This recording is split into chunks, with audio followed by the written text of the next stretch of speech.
Right now, there are an estimated 250,000 child soldiers actively fighting in conflicts around the world. Kids who should be in classrooms, on playgrounds, figuring out their favorite video games. Instead, they're carrying automatic rifles in war zones, some as young as 6 years old.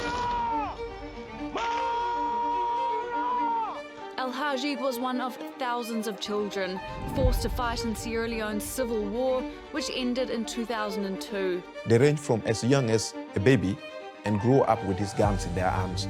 And by the time they reach 5, they have their own pistols given to them. And these are kids who will come asking to punish someone. By punishing, they mean shooting someone. The worst part, this number is growing. But to understand how we got here, we need to go back to where this nightmare actually started.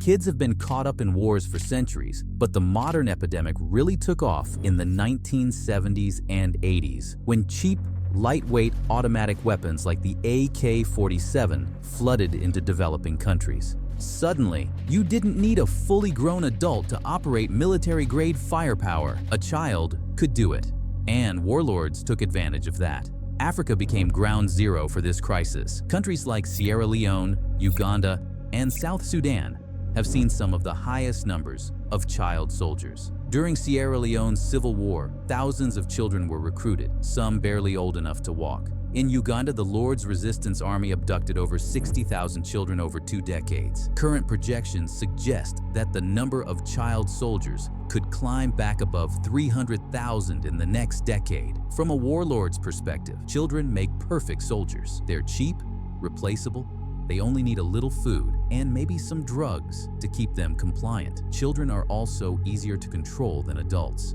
Their brains are still developing, making them more susceptible to brainwashing. There's also a tactical advantage. Children are smaller and more agile. They can move through terrain that adults can't. They can slip into tight spaces, act as spies, approach targets without raising suspicion, and when child soldiers are sent into combat, opposing forces hesitate because they don't want to engage with children. That split second of hesitation can be lethal. The most common method of recruitment is abduction. Armed groups raid villages, schools, and refugee camps, rounding up children by force and separating them from their families. Once a child is cut off from everything familiar, they become easier to control. The violence of these abductions is meant to terrify and break down any resistance right from the start. Some children are manipulated into joining. Armed groups use propaganda, promising protection, food, and a sense of belonging. And for orphans and street kids who have nothing, these promises can sound pretty appealing. Once children are in the group, the brainwashing begins. You might find this funny, but I actually ate my first marijuana when I was with them, because this is part of a remedy. They told you it kills your pain, it makes you more stronger, and it makes you more resilient to pain. So they would give you, and we grew marijuana with them there too. So drug was part of the strategy that they use and give children. I don't know if you call marijuana drug or not, that is not up to me to judge. Commanders become like their father figures, creating a twisted family structure where loyalty to the group is everything. As a child, if someone come and give you sweets and all this and tells you right now I will be like your father, and this is what Joseph Kony did, I'll be like your father, I will make sure every one of you get whatever support you get when I become the president of Uganda, and you can support your families. Kids are told that their old families abandoned them and that the armed group is their real family now. The real horror is what happens next. These kids are transformed into people capable of unspeakable violence. It starts with forced participation. Children are made to witness extreme violence, public executions, torture, mass atrocities. The goal is to normalize it. The younger a child is when this begins, the more deeply it embeds itself in their psyche. At some point, children are forced to participate. Often, they're made to harm people from their own communities, neighbors, teachers, sometimes even family members. This serves 2 purposes. First, it desensitizes the child to violence. Second, it makes it impossible for them to return home. Once a child has crossed that line, they believe there's no going back. They think their community will never accept them again.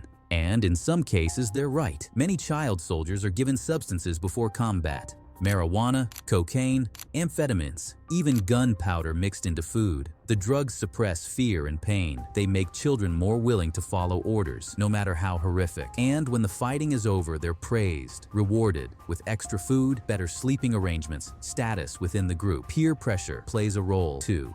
When every other child around you is participating, the group identity is built on this shared experience of violence, and refusing to participate means isolation and punishment. The opponents they're fighting are dehumanized. Children are told their enemies deserve whatever happens to them. Now, being a child soldier isn't just about combat. Some are frontline fighters, but others work as cooks, messengers, and spies. Girls are often forced into servitude, treated as property by commanders. Children act as human shields, guards at checkpoints, and laborers who carry supplies through dangerous terrain.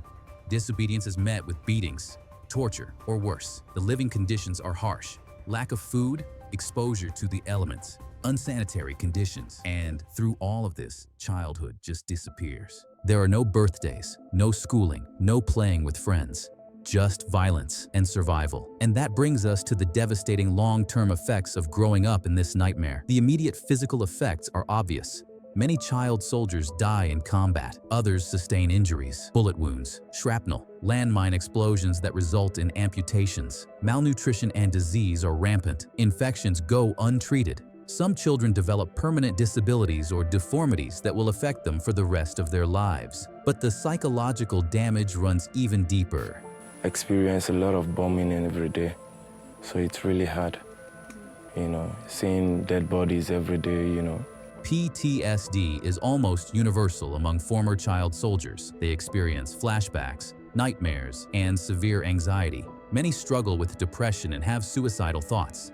They remain hypervigilant, unable to relax, always scanning for threats. Before I came here, I went mental.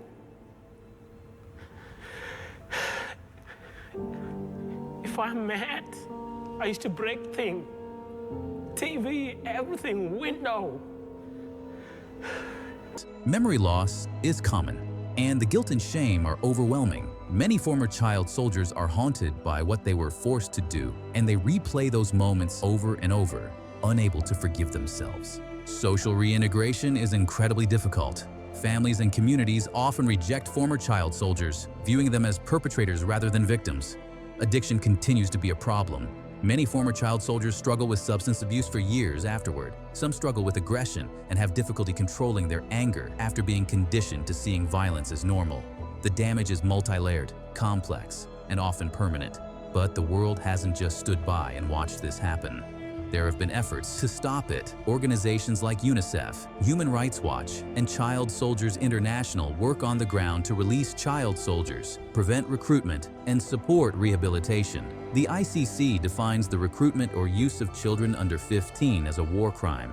They convicted Thomas Lubanga, a Congolese warlord, for the recruitment of child soldiers, as well as Dominic Ongwen, a former Lord's Resistance Army commander who was himself abducted as a child. International campaigns like Children Not Soldiers and Red Hand Day raise awareness and pressure governments and armed groups to stop using children in conflict. But despite all these efforts, the problem persists. Many conflicts happen in remote areas where international law has little reach. And the root causes like poverty, instability, and weak governance remain unresolved in many regions. The story of child soldiers is one of the darkest chapters in modern conflict. The international community has made progress, but the fight is far from over. Because right now, as you're watching this, there are 250,000 kids out there who should be living childhoods, but instead are living nightmares. And that's something none of us should be okay with. Thanks for watching.